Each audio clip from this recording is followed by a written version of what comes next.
बिल्कुल। जी, नमस्ते।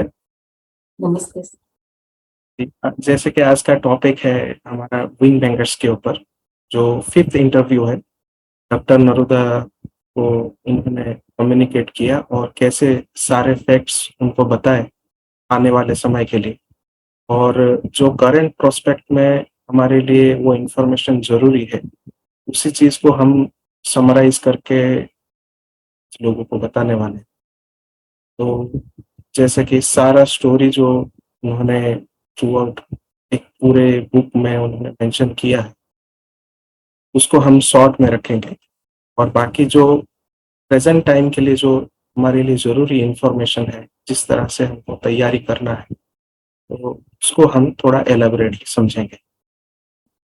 तो जैसा कि आप देख पा रहे हैं, 5th इंटरव्यू जो सामने आया, तो वो साल था 2014 पर लोगों को काफ़ी बार ऐसे शक होती है या कि कन्फ्यूज़न होता है कि ये रिकॉर्ड हुआ है 1998 में। तो उन्होंने एक थ्रेशोल्ड टाइम रखा, जो उनको विंग मेकर ने ही कम्युनिकेट करके बताया था कि एक सर्टेन क्रिटिकल मास और सर्टेन इंसेप्शन पॉइंट रीच होने के बाद ही ये इंटरव्यू के सारे डिटेल्स जो है वो शेयर की जाएगी।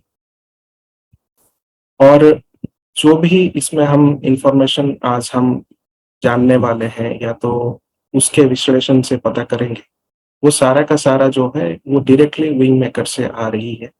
इसमें डॉक्टर नरूदा जो है एक मीडिएटर है। तो ये कोई चैनल्ड मैसेज नहीं, ये डायरेक्ट इन्फॉर्मेशन है from the future self.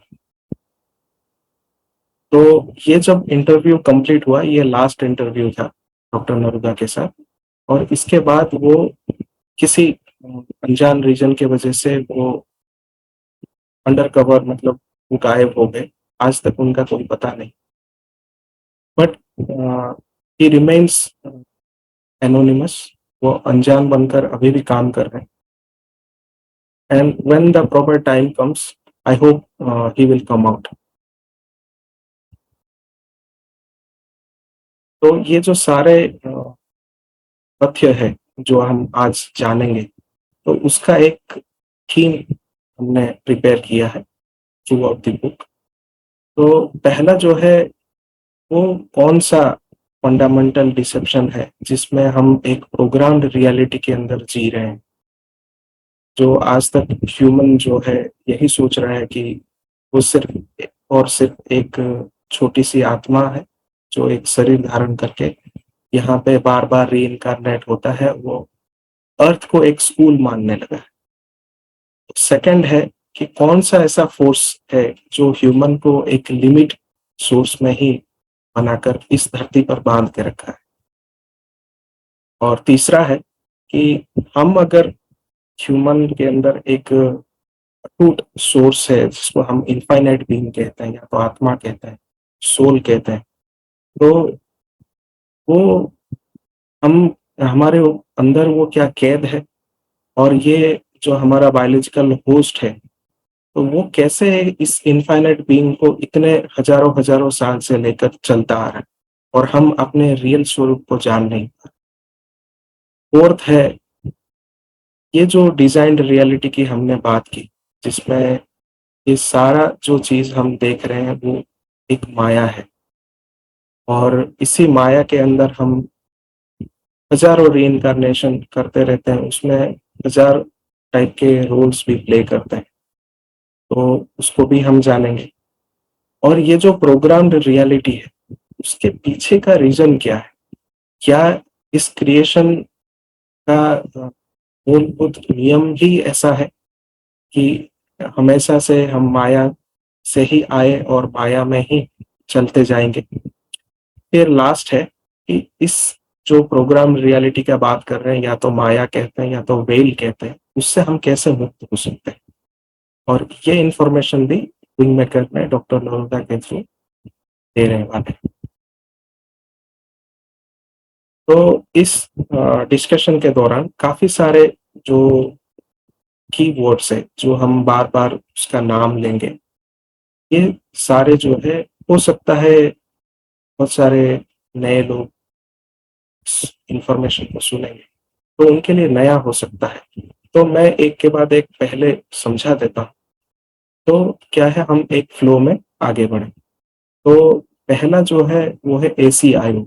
ACIO एक एडवांस कॉन्ट्रैक्ट इंटेलिजेंस ऑर्गेनाइजेशन है जो एफबीआई, सीआईए और एनएसए से भी काफी ऊंचा दर्जे से वो काम करते हैं, एक अंडर कवर मतलब कोवेट ऑपरेशंस ही करते हैं। और उनका जो रिलेशन है वो डायरेक्टली दे वर्क फॉर ईटीज। वो जो एलियंस हैं या तो एक्स्ट्रा टेरेस्ट्रियल है उनके साथ उनका काम करने का प्रोसेस है उनका। और उसके अंदर एक हाईली कोवेट ग्रुप है जो लोग और भी कभी दुनिया के सामने कभी आते नहीं, उनका नाम किसी को पता नहीं, वो है लैबिरिंथ ग्रुप। उसमें 15 जन का एक समूह है, एक ग्रुप है जिसमें सिर्फ उस जो ऑपरेशन करने वाले जो लोग हैं उनके नाम कोड वर्ड में ही रहता है। तो उसमें से डॉक्टर नरूदा एक है। तो ये जो इंफॉर्मेशन हम दे रहे हैं विंग मेकर से, जो डॉक्टर नरूदा एक मीडिएटर है, तो वो डायरेक्टली उस लैबिरिंथ ग्रुप से ही बिलोंग करते हैं जो एसीआईओ में पहले काम करते थे। तीसरा है एंशिएंट एरोसाइट। एंशिएंट एरोसाइट जो है विंग मेकर का जो प्रूफ जो पाया गया एनएसए के पास सीआईए के थ्रू, वो प्रोजेक्ट जो है डायरेक्टली हैंड ओवर किया गया एसीआईओ को उसके ऊपर छानबीन करने के लिए। तो उसका जो पहला जो जगह था जहां से ये सारे प्रूफ्स मिले, तो उसका नाम है एंशिएंट एरोसाइट। और ये पाया गया था मेक्सिको में, एक कैनियन है जैसे कि ग्रैंड कैनियन सबको पता होगा। तो मेक्सिको में एक चेको कैनियन है, उसमें ये साइट है जहाँ पे खुदाई के दौरान ये साइट पाई गई। फोर्थ है सुमेरियन रिकॉर्ड्स। हम ऐसा माना जाता है कि हिस्ट्री जब हम पढ़ते हैं, सुमेरियन जो है सबसे ओल्डेस्ट सिविलाइजेशन है इस अर्थ के ऊपर। और उन्होंने उस समय जो चीजें अर्थ के बारे में देखी, तो वो सारा इंफॉर्मेशन जो है एक एमरल्ड टैबलेट, मतलब जो पन्ना होती है, पन्ना के पत्थर के ऊपर उन्होंने वो सारे इंफॉर्मेशन कार्विंग के थ्रू लिखी हुई थी। उस रिकॉर्ड से ये सारे इंफॉर्मेशन पाया गया। और नेक्स्ट है टाइम कैप्सूल। टाइम कैप्सूल हम आगे जानेंगे, तो इसको मैं बहुत एलाबोरेट तरीके से आगे समझाऊंगा। फिर नेक्स्ट आते हैं विंग मेकर। विंग मेकर क्या है, वो एक अगर शॉर्ट भाषा में अगर समझे तो वो हमारे ही फ्यूचर सेल्फ है, जो हम भविष्य में जैसे बनने वाले हैं। जो ह्यूमन अपना नेक्स्ट फेज ऑफ इवोल्यूशन में अभी जा रहा है, वो प्रोसेस में है अभी, तो वो जैसा एडवांस्ड बीइंग जो हमारे ही अंदर है, तो वो कैसा दिखेगा, कैसा काम करेगा, उसका कार्यशैली कैसा है, उसी को ही एक छद्म भाषा में उसको बताया गया है कि विंग मेकर है। नेक्स्ट आती है अटलांटिस। अटलांटिस जो है वो सबसे हाईली एडवांस बीइंग है, जो हमारा ही स्वरूप था।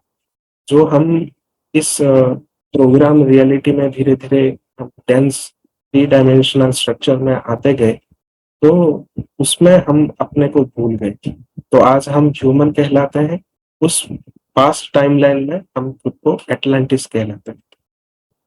नेक्स्ट आती है अनुनाकी। अनुनाकी जो है इस सारे प्रपंच का सूत्रधार है, जिसने ये सारा प्रोग्राम रियलिटी के थ्रू इस यूनिवर्स को गढ़ा और इसके ऊपर अभी राज कर रहे हैं। नेक्स्ट आती है फंक्शनल इम्प्लांट्स। फंक्शनल इम्प्लांट्स जो है, जैसे कि मैंने थोड़ी देर पहले ही कहा कि हम पहले एटलांटिस थे और फिर अभी ह्यूमन है। तो ये जो हमारा अलग अलग बायोलॉजिकल ढांचा है, जो एक शरीर है, तो उसमें जो हमको एक सेपरेशन बेस्ड रियलिटी में लाया गया, मतलब हमेशा विभेदीकरण, तो सबको अलग अलग दिखाने के लिए ये जो हमारे पास एक शरीर है, हर शरीर का एक गुण है, उसका एक कैरेक्टर है। तो ये फंक्शनल इम्प्लांट्स के थ्रू ही ये काम कर रहा है। इसको भी हम आगे एलैबोरेटली जानेंगे। नेक्स्ट आती है ह्यूमन पोर्टल। जब धीरे-धीरे हम इस एजेंडा को समझेंगे, तो एजेंडा के साथ-साथ वी मेकर हमको एक सॉल्यूशन भी देते हैं कि कैसे हम इससे मुक्त हो सकें। तो उसका जो पहला पड़ाव है, वो है ह्यूमन पोर्टल, उसको भी हम जानेंगे। नेक्स्ट आती है ग्रैंड पोर्टल। ग्रैंड पोर्टल क्या है कि उसी ह्यूमन मतलब हमारे जो पूरे मनुष्य जाति के थ्रू ये जो ह्यूमन पोर्टल जो ओपन होगा आगे जाकर इंसेप्शन पॉइंट पे, उसी को ही एक सामूहिक रूप में हम उसको ग्रैंड पोर्टल कहते हैं और इसको भी हम एलैबोरेटली समझेंगे कि इसके ऊपर भी हमको कैसे काम करना। जो लास्ट है वो है सोवरेन इंटीग्रल, जिसको हम विंग मेकर कहते हैं। विंग मेकर उसको कहते हैं सोवरेन इंटीग्रल, यानी कि एक वननेस और इक्वालिटी के ऊपर जो एक नेक्स्ट ह्यूमन ह्यूमन इवोल्यूशन आगे जाकर बनेगा, ह्यूमन का जो रूप और आइडेंटिटी होगा वो सिर्फ एक होगा अर्थ के ऊपर। तो वो उसको नाम दिया गया है सोवरेन इंटीग्रल, यानी कि सार्वभौमिक एकत्व। नेक्स्ट आती है अभी स्टोरी क्या है। जब हम एटलांटिस थे तब हम इस रूप में कैसे आ गए कि हम खुद को ही भूल गए और हमारे अंदर तब से लेकर अभी तक वो इनफाइनाइट बीइंग जो है वो शरीर का ही सारा ऑर्डर मानते हुए आ रहा है। वो इनफाइनाइट है लेकिन इसको वो जरा भी समझ नहीं पा रहा। तो ये शुरुआत हुई। तो विंग मेकर कहते हैं कि ये अर्थ जो था पहले एक पूरा लिक्विड प्लैनेट था। जैसे हमारा शरीर में जो वाटर का जो कंपोजिशन है वो मोर देन 70% है। तो इसी तरह हमारा प्लैनेट भी पूरा वाटर बेस्ड ही था, मतलब लिक्विड बेस्ड था। तो यहाँ पे सारे जो लोग रहते थे वो सारे हायर डायमेंशनल बीइंग्स रहते थे, यानी कि उच्च चेतना स्तरीय जीव ही यहाँ पे रहते थे। ना कोई मनुष्य था ना कोई प्लांट था, सारे के सारे उच्च स्तरीय थे चेतना। फिर ये शुरुआत कहाँ से? जैसे कि हम देखते हैं कि हमारे अरबों गैलेक्सी है और अरबों प्लैनेट्स है, तो इसमें हर कहीं जीवन है। तो जैसे हम लोग यहाँ पे उच्च स्तरीय चेतना में थे, बहुत कोई प्लैनेट और गैलेक्सीज में ऐसे उच्च स्तरीय चेतना के लोग भी रहते हैं। उनको हम ह्यूमनॉइड्स कहते हैं, या तो एलियंस कहते हैं, या तो एक्स्ट्रा टेरेस्ट्रियल कहते हैं। वो लोग क्या है, थ्रू फ्री विल और जो फ्री ट्रैवलिंग का जो एक हमारे सारे गैलेक्सियों में एक नियम है, यूनिवर्सल लॉ है, तो वो हर जगह विचरण करते रहते हैं। हम लोग भी विचरण करते रहते हैं। तो वो लोग जब अर्थ के प्रति अट्रैक्ट हुए, अर्थ में उन्होंने देखा कि अर्थ के कोर में एक लिक्विड क्रिस्टल गोल्ड है जो उनके प्लैनेट के लिए बहुत जरूरी थी, क्योंकि वहां पे उनके प्लैनेट के ऊपर एक सर्वाइवल इशू हो रहा था, जिसके लिए वो दूसरे प्लैनेट्स या दूसरे गैलेक्सीज खोज रहे थे कि ये हम कहाँ से प्राप्त कर सके। तो उन्होंने देखा कि अर्थ ही एक जगह है, वहां पे इसका हाईली एबुंडेंस है। तो उन्होंने अर्थ को चुना। अर्थ में आकर उन्होंने इसी हायर एडवांस बीइंग जो हम लोग थे एटलांटिस के नाम पे, तो उनसे परमिट ली कि हमको यहाँ पे माइनिंग करना है और लिक्विड क्रिस्टल को निकाल के हमारे सर्वाइवल के लिए वो उपयोगी होगा। तो ये जो हायर डायमेंशनल बीइंग्स होते हैं उनके पास कोई भेदभाव या तो ऐसे कोई मनोवृत्ति या इमोशंस नहीं होते हैं। वो फ्यूचर के ऊपर कभी इतना डिपेंडेंट नहीं होता है, जिसके थ्रू उनके चेतना के स्तर में निचली स्तर आए कभी। तो उन्होंने उसी एकत्व भाव से उनको परमिट भी दिया और उनके रिक्वेस्ट पे ही उन्होंने खुद खुदाई की, क्योंकि ये जब माइनिंग शुरू हुआ तो ये पता चला कि अर्थ के कोर में से ही कोई एक स्ट्रेंज बदलाव आ रही है कि ये सारा चीज भौतिक मौलिक से भौतिक बन रहा है। तो इसके प्रति जो अनुनाकी जो थे वो बीइंग्स बाहर से आए थे, उन्होंने देखा कि ये उनके सर्वाइवल सर्वाइवल के लिए ये एक और इशू हो जाए। तो उन्होंने रिक्वेस्ट किया कि एटलांटिस को कि आप ही उसका माइन कीजिए और हमको हैंड ओवर कीजिए। तो ये लोग इतने वननेस के ऊपर भोले थे कि उस चीज को मानकर खुद उनको हेल्प करने लगे। फिर बाद में देखा गया कि उनके पास पर्याप्त क्वांटिटी के लिक्विड गोल्ड होने लगे और दूसरे जो हायर बींग्स है, दूसरे प्लैनेट्स में रहते हैं जिनको हम सीरियंस कहते हैं, उनके हेल्प के थ्रू ये और चैनलाइज होने लगी ये लिक्विड गोल्ड जो है। और देखा गया कि अर्थ जो है उसके बाद से बहुत तीव्र गति से भौतिक अवस्था में आने लगी। तो उन्होंने देखा कि अगर हमको यहाँ पे परमानेंटली इस व्यवस्था या इस प्रोसेस को कंटिन्यू करते रहना, तो हमको एक सूट चाहिए, क्योंकि सारे बींग्स जो भी इस प्लानेट पे रह रहे हैं वो भी भौतिक होंगे आगे जाकर। तो एक सूट उन्होंने डिजाइन किया through the help of Syrians. Syrians के मदद से उन्होंने एक स्पेस सूट डिजाइन किया जिसमें इस इनफाइनाइट बीइंग को पहनाया जा सके। और उसमें उन्होंने बताया गया कि ये एक बायोलॉजिकल वेसल है, यानी कि जैविक एक सूट है। उसमें उन्होंने पहले अपने लिए ही बनाया था उन्होंने कि वो भौतिक ना बन जाए, पर उन्होंने देखा कि अगर ये खुदाई या माइनिंग यही लोग कर रहे हैं, क्यों ना हम इन्हीं को ही पहना। और ये लोग तो भोले हैं, अगर हम इनको ही पहनाकर अगर ये काम करवाए तो हम इनसे हर तरीके से हम हेल्प ले सकते हैं और इनको कंट्रोल भी कर सकते हैं। तो इसके ऊपर उन्होंने काफी 10 हजारों साल सर्च किया। उसके बाद जब ये सूट तैयार हुआ तो उसी सूट के अंदर बहुत सारे इम्प्लांट्स बनाए जिसको हम आज के टाइम में बायोलॉजिकल चिप कहते हैं।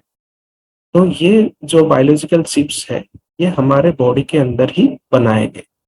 और जब ये सूट पहनाया गया तब ये विंग मेकर्स बताते हैं कि ये कहाँ कहाँ पे है। जब ये क्वेश्चन उठता है ये कहाँ कहाँ पे है, इसका जो बहुत बड़ा हिस्सा है वो हमारे हेड, ब्रेन और स्कल यानी कि जो खोपड़ी है उसमें ये बहुत परिमाण में है।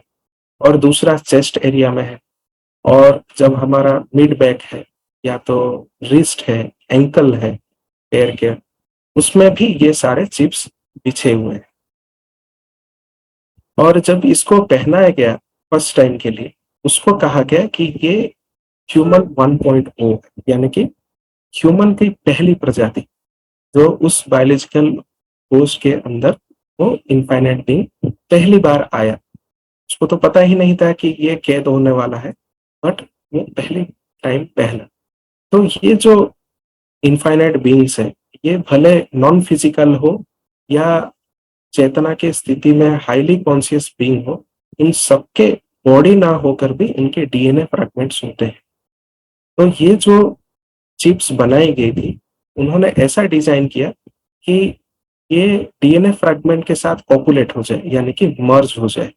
और डीएनए में जो इंफॉर्मेशन है उससे वो एनर्जी या इंफॉर्मेशन लेकर बॉडी को वैसा ही सिग्नल दे ताकि वो वही काम करे जो वो प्रोग्राम हुआ है, वो वेसल जो तैयार की गई। तो क्वेश्चन उठता है इस स्लाइड के अंत में कि इतने एडवांस बीइंग है तो वो इसे एनस्लेव कैसे हो गए, मतलब उसमें कैद कैसे हो गए। आइए देखते हैं नेक्स्ट स्लाइड में। जब ये स्टोरी आगे और कंटिन्यू होती है इसका आंसर प्राप्त होता है। विंग मेकर खुद बताते हैं डॉक्टर नरूला कि ये जो इम्प्लांट्स है वो खुद एक बायोलॉजिकल एंटीना जैसा है। चिप है तो वो सिग्नल लेगा। सिग्नल कहाँ से ले रहा है?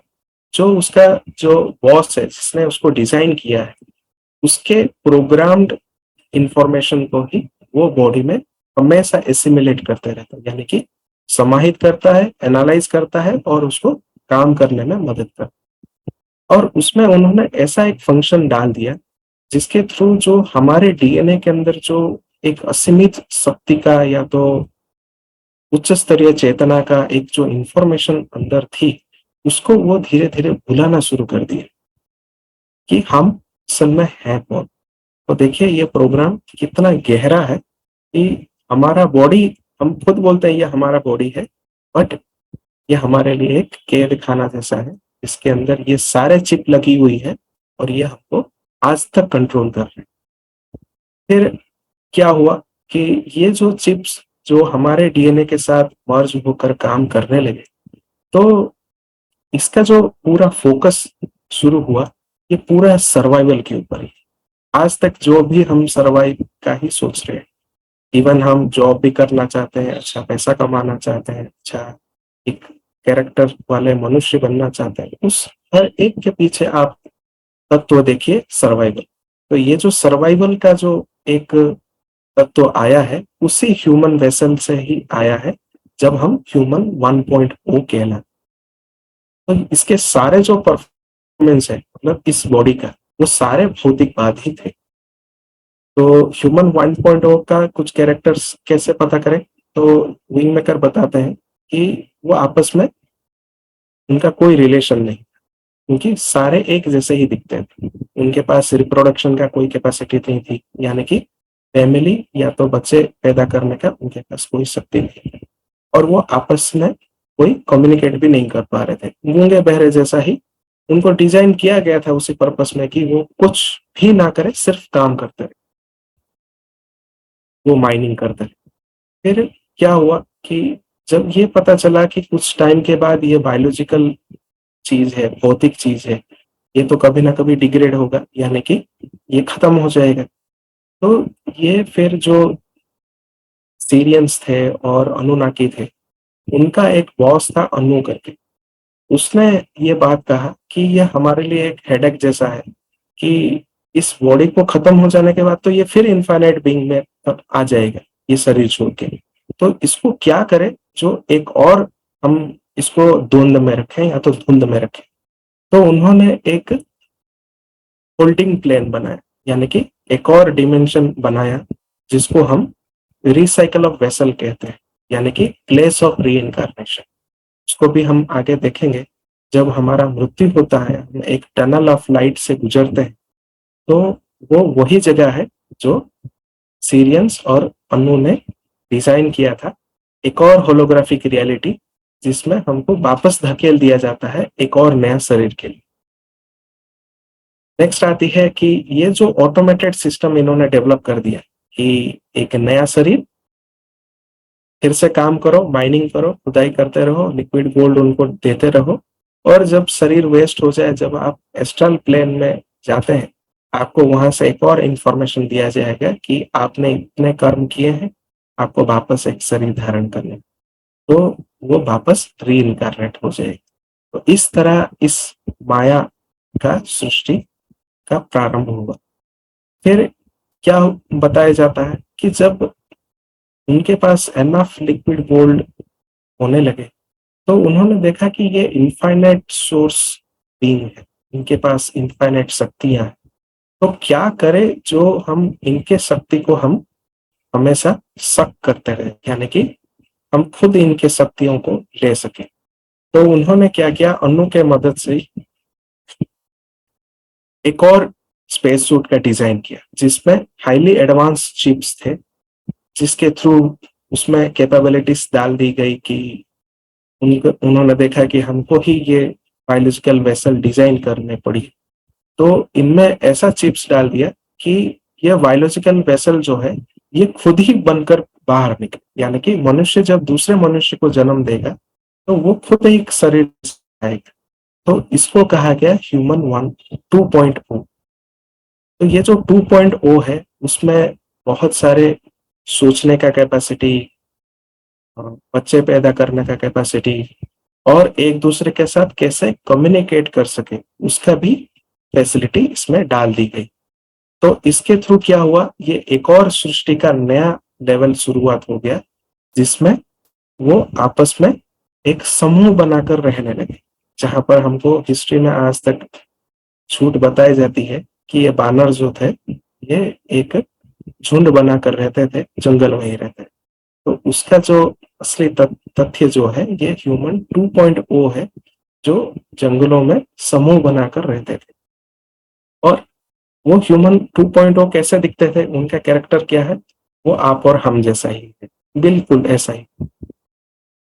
तो यहाँ से जो एक नई क्रिएशन की शुरुआत हुई कि सारा चीज ऑटोमेटेड हो गया। अब उनको बायोलॉजिकल वेसल भी नए डिजाइन करने का जरूरत नहीं, वो खुद ब खुद इस जो बॉडी के अंदर जो इतने सारे इम्प्लांट्स लगे हुए हैं उसके थ्रू वो ऑटोमेटिक काम करने लगे।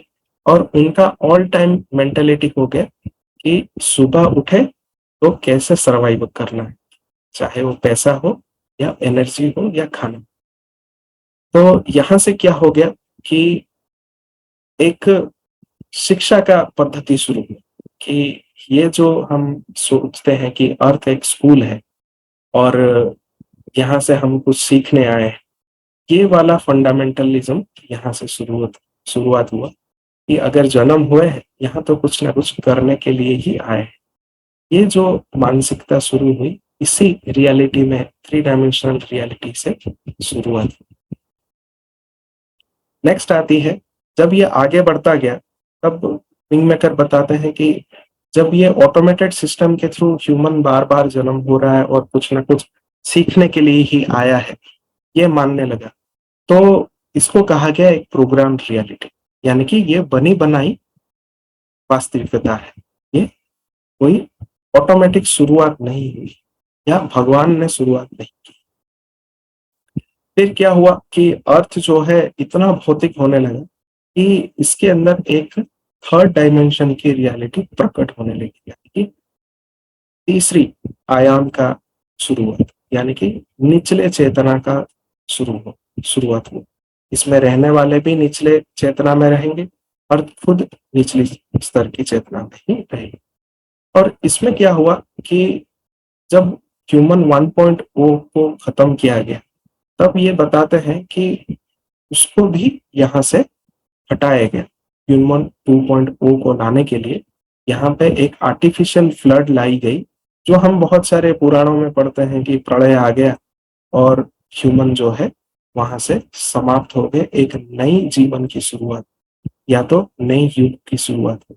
ये उसी को ही दर्शाता है कि ये फ्लड जो आया ह्यूमन 1.0 जो है वो पूरा पूरी विनाश हो गया। जब ये विनाश हो रहे थे इन इनके थ्रू तो एक इनकारनेशन का एक प्लान बना हुआ है जहां पे वो जाकर एक नई ह्यूमन वेसल को वो एक्सेप्ट करने लगे। तो ये क्या हो गया कि जब ह्यूमन 2.0 की रचना की गई तो यहाँ पे अनुनाकी ने सोचा कि क्या करें जो हम इन फ्यूचर हमारे ही नुमाइंदे यहाँ पे रहे, यानी कि इनके ही ब्लड लाइन को कंटिन्यू कर सके।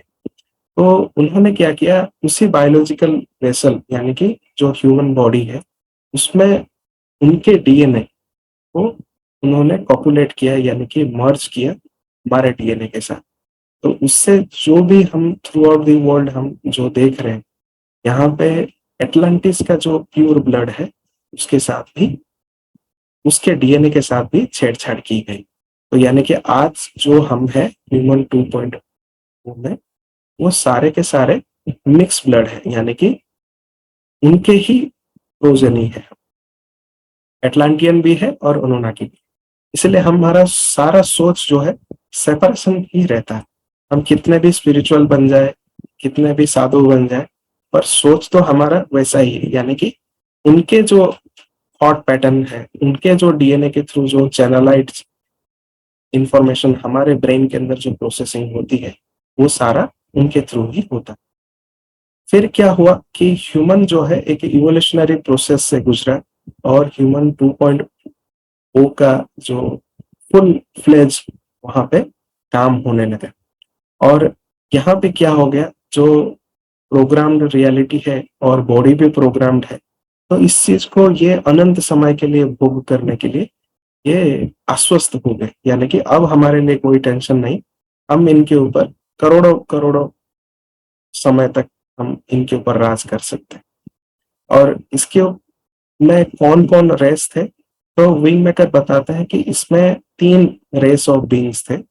जो पहला थे अनुनाकी थे, दूसरा है सीरियंस और तीसरा जो है वो serpents। तो ये 3 जो प्रजाति है एक्स्ट्रा टेरेस्ट्रियल, इन्होंने ये प्लान बनाए और आज तक हम इनके रियलिटी में जी रहे हैं।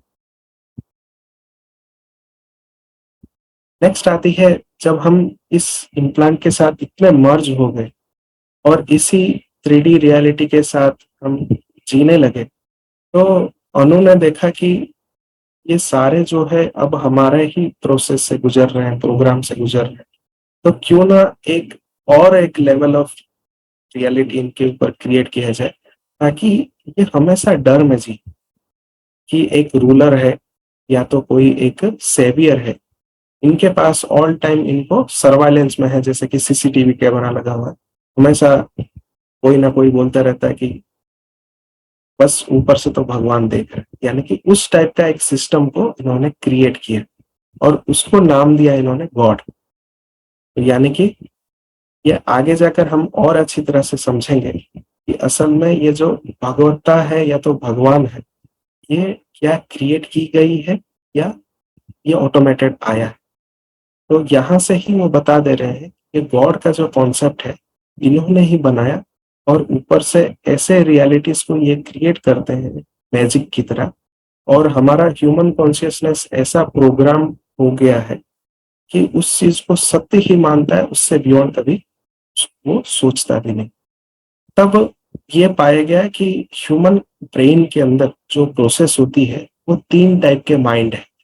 पहला है अनकॉन्शियस माइंड, दूसरा है सबकॉन्शियस, तीसरा है कॉन्शियस। कॉन्शियस मतलब जागरूक रहकर, जैसे कि हम अभी बात कर रहे हैं, खा पी रहे हैं, कॉन्शियस है। सबकॉन्शियस कौन सा है? जब हम ध्यान की स्थिति में रहते हैं या तो जब सोते हैं। अनकॉन्शियस मतलब जब हम ये टोटली फिजिकल प्लेन से, मतलब इस 3D रियलिटी से मुक्त होकर जब हम सोचते हैं। पर ये जो दिमाग का जो हिस्से है तीनों, ये छोटे से बड़े तक है। ये प्रोग्राम ऐसा बनाया गया है हमारे बॉडी में कि कॉन्शियस जो है उसको दिन में वो लॉन्ग टाइम यूज करता है। सबकॉन्शियस मतलब एक थोड़े समय के लिए जब वो रेस्ट करता है या सोता है, तब वो सबकॉन्शियस को एक्सेस करता है। और जब उसी सबकॉन्शियस लेयर पे जब वो कंप्लीट अचेत हो जाता है, यानी कि वो यहाँ है या नहीं उसको पता नहीं, तो वो इतनी छोटी सी हिस्सा है subconscious layer, sorry unconscious layer. तो ये जो प्रोग्राम्ड रियलिटी है, ये कैसे कैसे इन्होंने सारा चीज स्टेप वाइज बनाया। ये बनाया है इन्होंने कि पहला तो है गॉड, दूसरा है मास्टर्स, तीसरा है मास्टर स्टूडेंट रिलेशनशिप यानी कि गुरु शिष्य परंपरा, और सारे धर्म, और जितने भी इस धरती से उच्च स्तरीय जो शिक्षा या नॉलेज है, ये जो है पूरा बटी हुई है हमारे ह्यूमन सिविलाइजेशन के अंदर एक हायरार्की में, यानी कि बड़े से छोटा तक एक पिरामिड स्ट्रक्चर जो। तो ये जो सेपरेशन का जो कॉन्सेप्ट बनाया, तो कि हमेशा हम एक दूसरे से हम विभेदीकरण करते रहे, तो ये क्यों बनाया? ये इसलिए बनाया कि ये ह्यूमन का जो कॉन्शियसनेस है वो हमेशा एक सप्रेस करके रखा जा सके। अब नेक्स्ट आती है, विंग मेकर खुद बताते हैं कि ये जो बायोलॉजिकल वेसल के अंदर हम कैद हैं, ये जो इनफाइनाइट बीइंग, और बाहर जो हम एक प्रोग्राम रियलिटी को देख रहे हैं, ये सारा चीज होलोग्राफिक है, यानी कि एक माया है। जब हम अपने स्व इनफाइनाइट बीइंग्स के चक्षु में अगर हम देखें, तो ये सारे के सारे माया है, ये असल में कुछ है ही नहीं। अगर हम एक बार इस रियलिटी को या तो इस वास्तविकता को अगर हम समझ जाए, तो हमको सारा चीज पता लगेगा कि असल में कुछ है ही नहीं।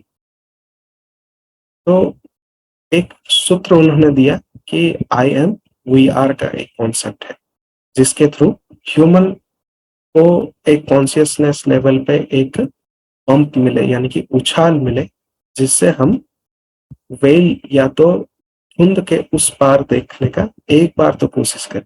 तो उसका शुरुआत होती है आई एम। आई एम मतलब ये कोई अहम भाव नहीं है। आई मतलब वन, कि मैं एक हूं और सब में हूं, और एम मतलब हर जगह प्रेजेंट, मैं सब में, सबके अंदर हूं। तो जब ये एकत्व वाली बात आती है, जिसको हम वननेस कहते हैं, ये है आई एम। वी आर क्या है?